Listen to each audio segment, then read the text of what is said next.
بسم الله الرحمن الرحيم. الحمد لله والصلاة والسلام على أشرف الأنبياء وخاتم النبيين نبينا محمد وآل آله وأصحابه ومن تبعهم بالإحسان إلى يوم الدين. السلام عليكم ورحمة الله وبركاته. Brothers and sisters, I want to talk to you today about an issue. And this is an issue I was doing some side reading. And I ran across something that I wanted to share with all of you. Because we're constantly we're being bombarded with things in the news and people talking about Islam is barbaric and, it's this and it's that and there's no rahmah and this. All the way up until nowadays, everyone's talking about slavery and did this happen during slavery and did this not happen? And people's excuses are, well, people brought the slaves from the Muslims. The Muslims were selling slaves. Tayyib.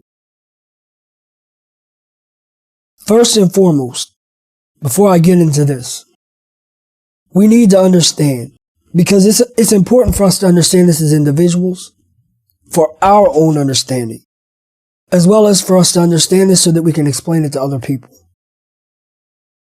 The first thing we need to know is that we have to separate between two things. The first of these things is the actions of the Muslims, the statements of the Muslims, what we hear and see from the Muslims, and what's legislated in Islam. We can't blame Islam for what some of the Muslims have done. Now, we understand that there have been some things that have been done over time that were incorrect. But we have to attribute those things to the people and not to the religion. We need to allow everyone else to understand this as well. So, I want to talk to you a little bit about slavery in Islam, even though I don't know anywhere in the world that it exists Islamically, or where it's permissible that it exists nowadays in our day and time. Right now, what I want to talk to you about is how slavery was. What it was in Islam, not with some of the Muslims, but what it was in Islam. Because people try to make it look like the slavery that people went through in America and some of these other places was the same slavery that was legislated in Islam. And it was different as night and day. And this is what I want to show you today. You're going to see that even inside of slavery, there was so much rahmah that the Muslims were commanded to have with slaves, whether they were Muslims or non-Muslims. It didn't matter, because the treatment was the same. And how this is different from that which we've seen in a lot of our countries, and that which some of us still see. Tayyib?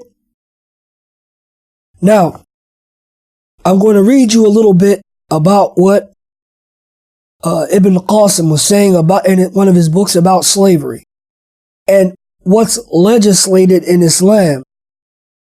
And I'm going to allow you yourself to compare this picture. Now, this is one of the major fuqaha of his time. How he describes what slavery is in Islam and what you know slavery to be. And you're going to see that there's no comparison between the two. Bi-idhnillahi ta'ala. Now, what he says here, فَيُطْعِمُ رَقِيقٌ مِنْ غَالِبِ الْخُطُوطِ مَاشِي. He says that the slave is given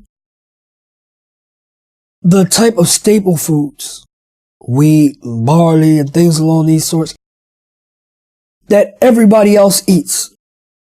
That which is just known in that country or that land. They're not giving garbage. They're giving what everyone else eats. And also, this is the point that he brought that I didn't mention just yet. It's upon the one that owns a slave to take care of them and pay for them, to provide for them, And this is what he's going to talk about here. He said when it comes to feeding them, they have to be given the food that everyone else eats basically in the country or in the land, in the place where we're at. That which is known and eaten by everyone else. Now, he doesn't just stop at staple foods.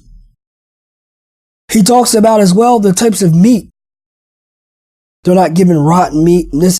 They're given meat, that same type of meats that everyone else is eating. What's normal in that particular land or country. No, they don't have to go out and buy for them filet mignon and all the rest of that stuff. But those things that everyone else in the country eats, this is what is an obligation in Islam for the one that owns a slave to feed their slave or slaves. This is completely different than what they try to compare slavery in Islam to. It's completely different. Also, when it comes to al-kaswa, they talk about the type of clothing that the slave has to be given. He says it has to be min maghalib kaswatihim, that it has to be the type of clothes that most people wear. We don't have the people that are walking around the town and this, that, and the other walking around in nice clothes and the slaves walking around in rags. Look at the rahmah and the mercy in Islam. These people are made to work for these individuals, but they're taken care of. And not just taken care of, just given any old thing. They're given the same foods that everyone eats. They're taken care of. Do you understand? They're not beaten and all the rest of the stuff, and we'll get into some of that in a minute. But look at what Allah legislated for people that enter into these contracts dealing with slavery. This is nothing like what they try to compare it to. And they say, okay, they try to justify what has happened in history because they say, okay, well, the Muslims did it too. No, that which was known by the Muslims was completely different than that which they're trying to compare it to. It's night and day and apples and oranges. As well, we're talking about the situation of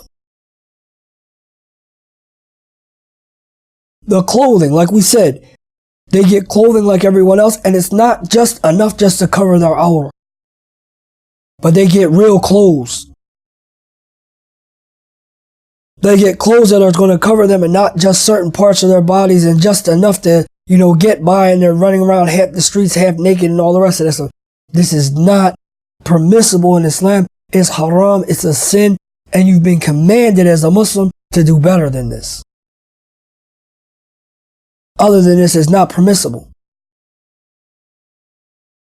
So again, this is completely different than what they're trying to compare it to. Look again at the rahmah of your religion. This should make you feel proud. No more walking around with your head down saying, okay, well, listen, if the Muslims were dealing with this, this and that.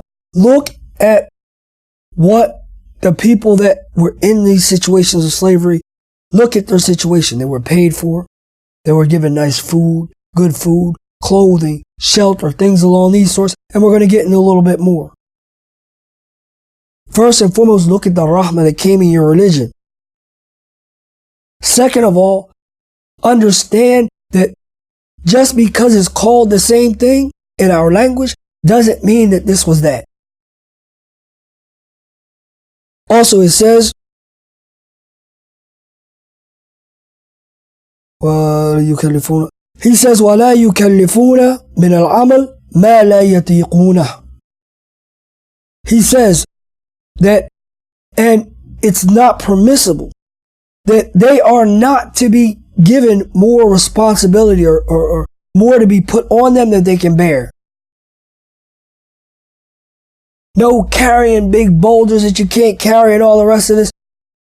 They do normal work. We don't make it an obligation on them.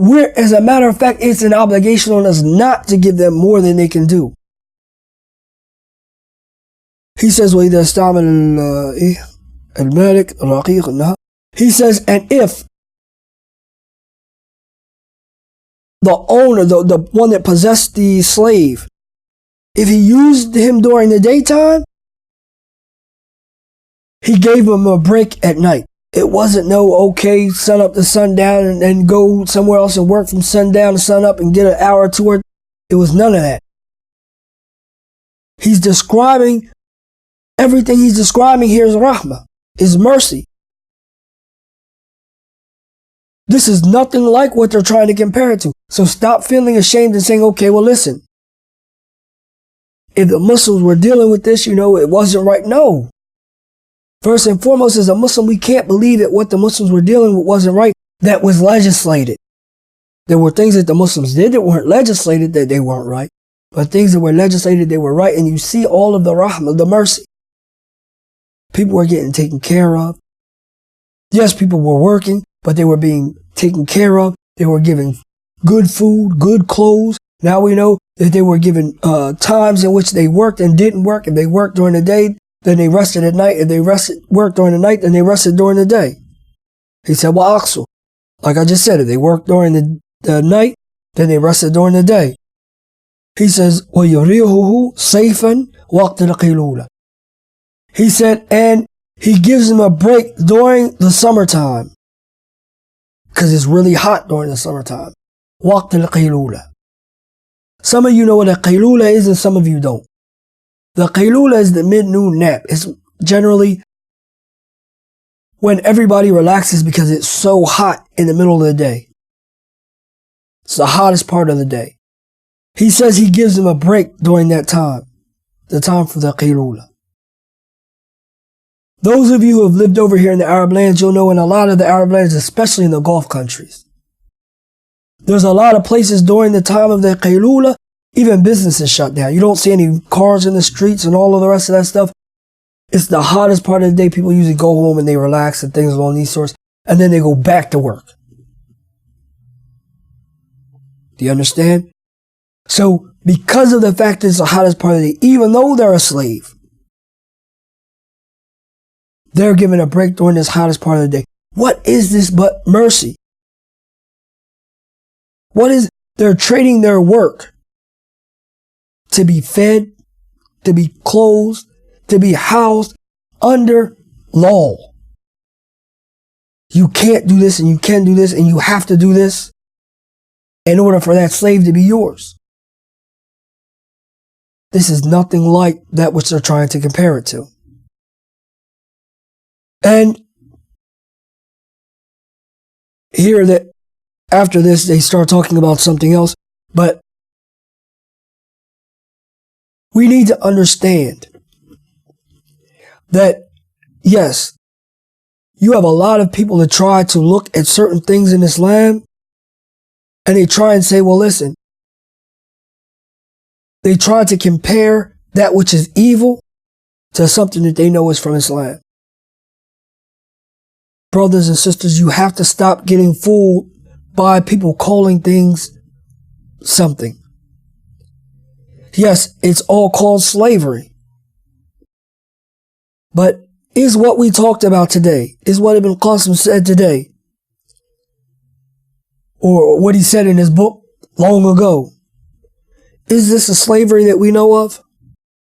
Is this what we've heard people talking about and people up in the uproar about and all of the rest of this for generations and generations? No, it's not. It's the same name, but it's something completely different. So make sure that you explain this to people.